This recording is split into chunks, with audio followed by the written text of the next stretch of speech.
Cricket दुनिया के साथियों, आपसे एक सवाल किया जाए कि बॉर्डर गवास्कर ट्रॉफी यानी कि गाबा टेस्ट आपको अगर याद रखना होगा तो किस बात के लिए आप सदियों याद रखेंगे?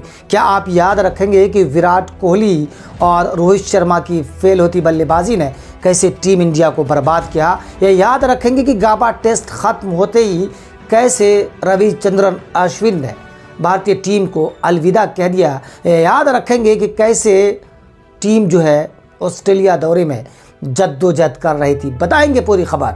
आप देख रहे हैं जज्बा टॉक्स, मैं हूं आपके साथ सरफराज आदिल।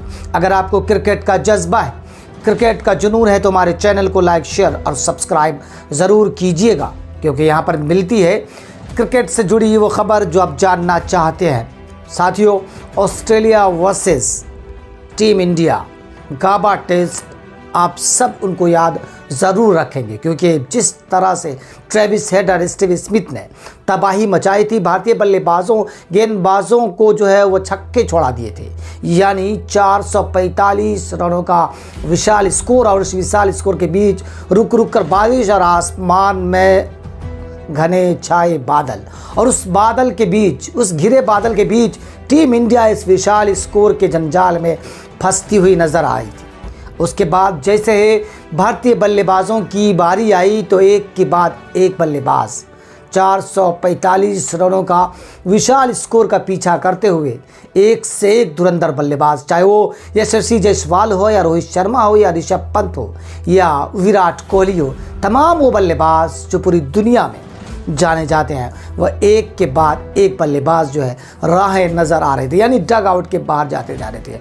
और जिस तरह से भारत का स्कोर 51 पर 4 विकेट हो चुका था, तो ऐसे में एक वक्त ऐसा लग रहा था कि भारतीय टीम जो है गाबा टेस्ट तो हारने ही जा रही थी, क्योंकि जितने क्रिकेट के पंडित हैं उन्होंने इस बात का कयास लगा ही लिया था कि गाबा टेस्ट जो है अब टीम इंडिया हर हाल में हारने जा रही है। तो आखिर गाबा टेस्ट को कैसे बचा लिया गया? आप इस गाबा टेस्ट को सिर्फ डरो ना समझें, बल्कि इस गाबा टेस्ट को ये समझे कि ये टीम हारी हुई बाजी भारत ने कैसे पलटी है। गाबा टेस्ट के चौथे दिन टीम इंडिया को फॉलो ऑन से बचने के लिए 79 रन चाहिए था। जी हाँ, अब आपको लग रहा है कि भाई मैच ख़त्म हो गया, ये बात क्यों कर रहे हैं? ये बात इसलिए कर रहे हैं कि आप आगे जब बात सुनेंगे तो आपको लगेगा कि इस चीज़ को हम सदियों याद रख सकते हैं। जी हाँ, चौथे दिन भारत को जीतने के लिए 79 रन चाहिए था। क्रीज पर जडेजा और नीतीश रेड्डी मौजूद थे, और जाहिर सी बात है जडेजा बेहतरीन बल्लेबाजी कर रहे थे और टीम इंडिया को जिताने के लिए बल्कि फॉलो ऑन से बचाने के लिए संघर्ष कर रहे थे। उसके बाद नीतीश रेड्डी बीच राह में छोड़कर चले जाते हैं। उसके बाद टीम इंडिया लगातार संघर्ष में फंसती नजर आ रही थी, क्योंकि एक से एक बड़े धुरंधर जो है वो लगातार आउट होकर बाहर जा रहे थे। केएल राहुल ने अपना काम ज़रूर कर दिया था, क्योंकि उन्होंने 84 रनों की विशाल पारी खेली। विशाल पारी आप इसलिए कह रहे हैं कि उस पिच पर जहाँ पर भारतीय बल्लेबाज ज़मीन या घुटने टेकते नजर आ रहे थे, तो वैसे में लोकेश राहुल ने वो कर दिखाया जो उस तुरंत के लिए वो जाने जाते हैं। उसके बाद देखिए किस तरह से 78 गेंदों का सामना करते हुए आकाशदीप और बुमराह ने 47 रनों की वो पारी खेली, वो ऐतिहासिक पारी। इस ऐतिहासिक पारी को सदियों याद रखा जाएगा। अब हम इसलिए कह रहे हैं कि देखिए एक चौका लगाया था आकाशदीप ने। उस चौके के साथ ही कैसे स्टेडियम के बाहर यानी कि डग आउट में भारतीय वो बल्लेबाज जिन्होंने भारत की शर्मनाक हार को करीब तक पहुंचाया था, चाहे वो विराट कोहली हो, रोहित शर्मा हो, या बड़े बड़े बल्लेबाज ऋषभ पंत हो या जायसवाल हो या शुभमन गिल, वो तमाम लोग जो है खुशी से झूम उठे, या गौतम गंभीर कोच हमारे वो भी झूम उठे। ऐसा क्यों हुआ था? अब इस बात को सोचिए कि एक चौका लगने के बाद टीम इंडिया तो जीत नहीं रही थी, फिर ये तमाम वो लोग तालियां क्यों बजा रहे थे? जी हाँ, तालियां इसलिए बजा रहे थे क्योंकि भारत को फॉलो ऑन से बचना था। अब सोचिए कि जब रविंद्र जडेजा 213 रन पर आउट हुए भारत के 213 रन के स्कोर पर आउट हुए, यानी भारत का 9 विकेट आउट हो चुका था। अब भारत को फॉलो ऑन से बचने के लिए 33 रन चाहिए थे और क्रीज पर कौन थे?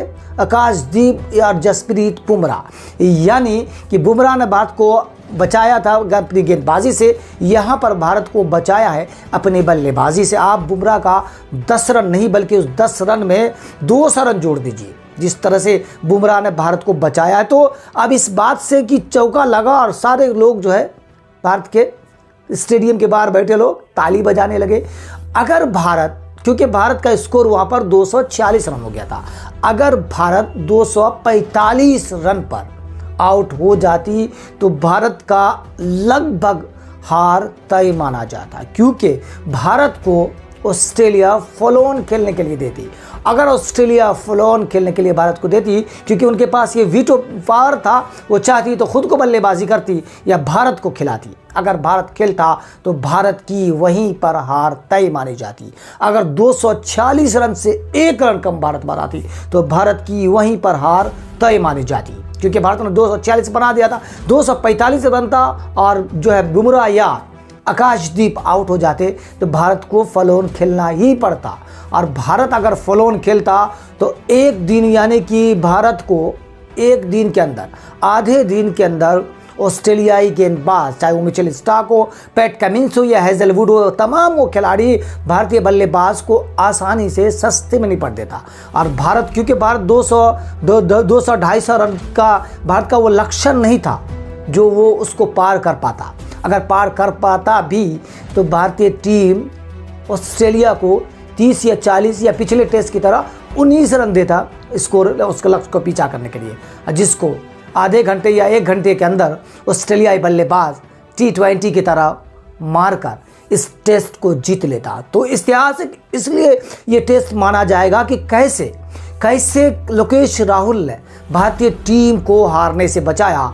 ये टेस्ट, गाबा टेस्ट इसलिए याद रखा जाएगा कि कैसे जडेजा ने 77 रनों की पारी खेलकर भारत को जो है वो हारने से बचाया। इस टेस्ट इसलिए भी याद रखा जाएगा कि कैसे आकाशदीप ने 9वें पर बल्लेबाजी करते हुए और जसप्रीत बुमराह ने 78 गेंद की 47 रनों की पारी खेलकर कैसे भारत को हारने से बचाया।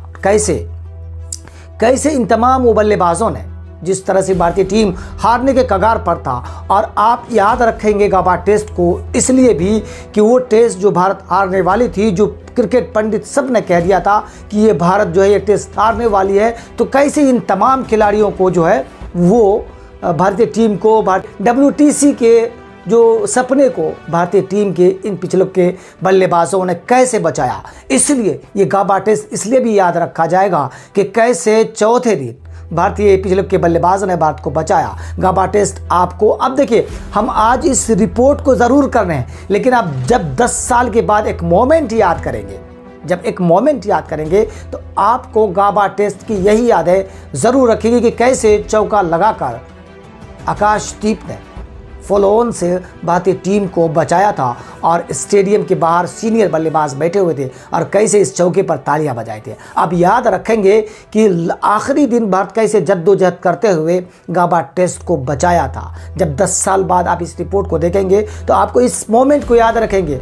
आपको बता दें कि आकाशदीप बुमराह ने यहाँ बचाया था, लॉर्ड्स में भी शामी ने और बुमराह ने भी ऐसे ही एक मैच बचाया था। तो ऐसी बातें हमेशा, यानी कि सदियों याद रखी जाती है। आपको क्या लगता है, आप किस बात को लेकर गाबा टेस्ट को याद करेंगे? क्या जसप्रीत बुमराह ने बेहतरीन गेंदबाजी की थी या बल्लेबाजी की थी, उस बात को लेकर गाबा टेस्ट को याद रखेंगे, या रविचंद्रन अश्विन ने गाबा टेस्ट के बाद रिटायरमेंट का फैसला किया था और कैसे रोहित शर्मा को गले लगाया था? क्या आप उस बात को लिए याद रखेंगे, या किस तरह से विराट कोहली ने भारतीय टीम की ऑस्ट्रेलियाई सरजमी पर भारतीय टीम की नाक डुबोई थी? आप किस बात के लिए याद रखेंगे? हमें कमेंट सेक्शन में अपनी राय ज़रूर दीजिएगा। वीडियो देखने के लिए बहुत शुक्रिया।